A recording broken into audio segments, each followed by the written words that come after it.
மோடி அவர்கள் இந்த மண்ணில் கால் வச்சதுமே உதயசூரியனே மறைஞ்சிடுச்சான், மழை வந்துடுச்சான்.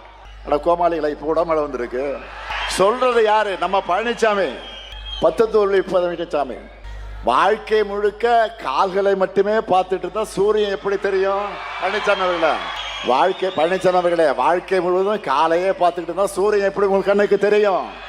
ஒரு முறை ஆச்சு தலை நிமிர்ந்து பாருங்க, அப்பதான் சூரியனுடைய இருப்பும் பவரும் உங்களுக்கு தெரியும்.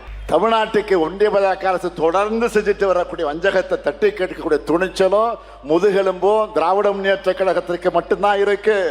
சிபிஐ, அமலாக்கத்துறை போன்ற பேரை கேட்டால ஓடி ஓடுகிற கோழைகள் தமிழ்நாட்டோட உரிமைகளை எப்படி காப்பாற்றுவாங்க? பாஜகவோட ஏவல் படையா செயல்படுகிற புலனாய்வு அமைப்புகளை வச்சுக்கிட்டு திமுகவை மிரட்டி பார்க்கலாம், பணிய வைக்கலாம்னு நினைச்சா மக்களுடைய ஆதரவோடு அதை எதிர்கொள்கிற உறுதி திமுகவுக்கு இருக்கு. நாங்க பணிய மாட்டோம், துணிஞ்சு ஒரு கை பார்ப்போம்.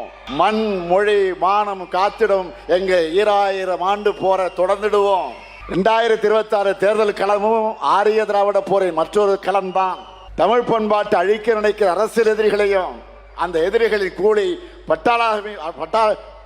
பாட்டாளாகி இருக்கக்கூடிய அடிமைகளை எதிர்கொண்டு வெற்றியை உறுதி செய்யக்கூடிய களம் தான் இந்த களம்.